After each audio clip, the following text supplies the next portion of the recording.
भद्र देश में उसपति नाम का एक राजा था जिसके संतान नहीं थी। उसने बड़े बड़े पंडितों को बुलाया और कहा कि मेरे संतान नहीं है, इसलिए तुम ऐसा उपाय करो जिससे मेरे संतान हो जाए। पंडित बोले, भाई संतान तो तुम्हारे एक है भाग्य में, जो 12 वर्ष की आयु में विधवा हो जाएगी। कहा, क्या मेरा नाम नहीं चलेगा? बाद में खूब यज्ञ हवन इत्यादि कराए। जब पंडितों ने कहा, इस लड़की से पार्वती की और बड़ शायद अमावस की पूजा कराना। यज्ञ होम कराने से उसकी स्त्री गर्भवती हो गई और एक कन्या हो गई, तो उसका नाम सावित्री रखा गया। तब पंडितों ने उसकी जन्म पत्री देखकर कहा कि जिस दिन यह कन्या 12 वर्ष की हो जाएगी उस दिन इसका विधवा का योग है, इसलिए इससे पार्वती जी और बड़ शायद अमावस की पूजा कराना। जब सावित्री बड़ी हुई तो उसका विवाह सत्यवान के साथ कर दिया गया। सावित्री के सास ससुर अंधे थे, जिनकी वह बहुत सेवा करती थी, और सत्यवान जंगल से लकड़ी तोड़कर लाया करता था। और सावित्री को मालूम था कि वह जिस दिन 12 वर्ष की हो जाएगी उस दिन मेरे पति की मृत्यु हो जाएगी। जिस दिन वह 12 वर्ष की हुई उस दिन वह अपने पति के साथ पति से हाथ जोड़कर बोली कि आज मैं भी तुम्हारे साथ चलूंगी। तब सत्यवान बोला कि तू मेरे साथ चलेगी तो मेरे अंधे माँ बाप की सेवा कौन करेगा? अगर वह कहेंगे तो मैं ले चलूंगा।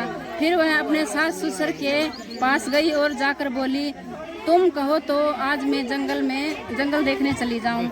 जब वह बोली कि बहुत अच्छी बात है, चली जा। जंगल में जाकर सावित्री तो लकड़ी तोड़ने लगी और सत्यवान पेड़ की छाया में सो गया। उस पेड़ में सांप रहता था जिससे उसको डस लिया। वह अपने पति को गोद में लेकर रोने लगी तो महादेव और पार्वती जी वहां से जा रहे थे। उसने उनके पैर पकड़ लिए और बोली कि मेरे पति को जिंदा कर दो। जब वह बोले कि आज बरसात अमावस है जिसकी तू पूजा करेगी तो तेरा पति जिंदा हो जाएगा। फिर वह खूब प्रेम से बड़ की पूजा करने लगी। बड़ के पत्ते गहन तोड़ के हो तो कौन गाल छोटा है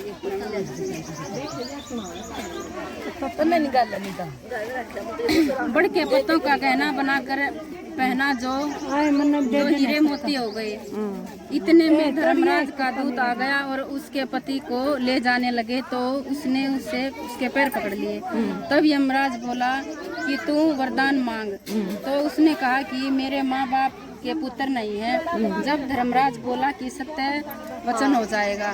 फिर वह बोली मेरे सत्यवान से 100 पुत्र हो जाएं। फिर धर्मराज बोला कि 100 पुत्र हो जाएंगे। फिर वह सत्यवान को ले जाने लगा। तब सावित्री बोली कि हे महाराज, आप मेरे पति को ले जाएंगे तो पुत्र कहाँ से होंगे? फिर धर्मराज ने कहा कि हे सती, तेरा सुहाग तो नहीं था, परंतु बरसात अमावस करने से और पार्वती जी की पूजा करने से तेरा पति जीवित हो गया। और सारे में ढिंडोरा पिटवा दिया, कहते सुनते जेठ की अमावस आएगी जब बड़ की पूजा करना और बड़ के पत्तों का गहना बनाकर पहनना, बायना निकालना। है महाराज, जैसे बड़ शायद अमावस ने सावित्री को सुहाग दिया उसी प्रकार सबको देना, सबकी इच्छा पूरी करना। लुटिया में पानी, लुटिया में गिर लुटिया ये तो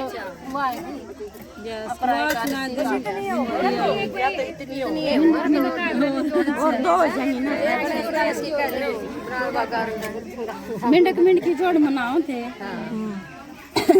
किताबा में भी तो आप अपने मिंट की जय मिंट करने लगी। तो बोला तू प्राय मर्द का नाम लो अपना गणेश करने लगी। हाँ, जय गणेश करने लगी। वो गणेश की भक्तनी थी। एवे वैसे यहाँ के कोई हंसी हम तो सब भी सुनाएंगे। जय गणेश का गणेश दिमाग की तेरा का बोलना किते के बोलो कहने जोड़ी तो जय गणेश करने लगी।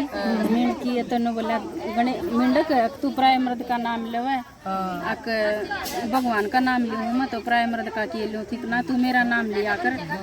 वह बेचारी डरती जय मिंडक करने लगी। तो फिर अपना एक फूड आई, दोनों ने पेंड मंगा लेगी जान देता था दर दिया। तो जलन बढ़न लगी। मिंडक बोला मना ले अपने गणेश नक नाइब क्यों कर मना लूँ तो प्राय मर्द है, ना मना लेना तो मरांगे।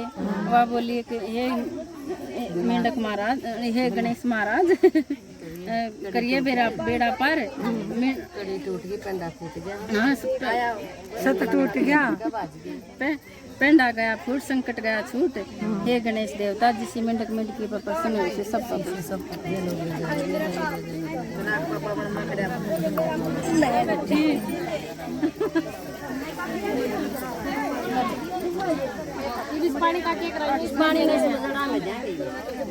सारी जनी इकट्ठी हो गए, सूरज ती दिया, सूरज ने दे देंगे, सूर्य ले बढ़ता सूरज लिया, बड़ा ही कौन लग है।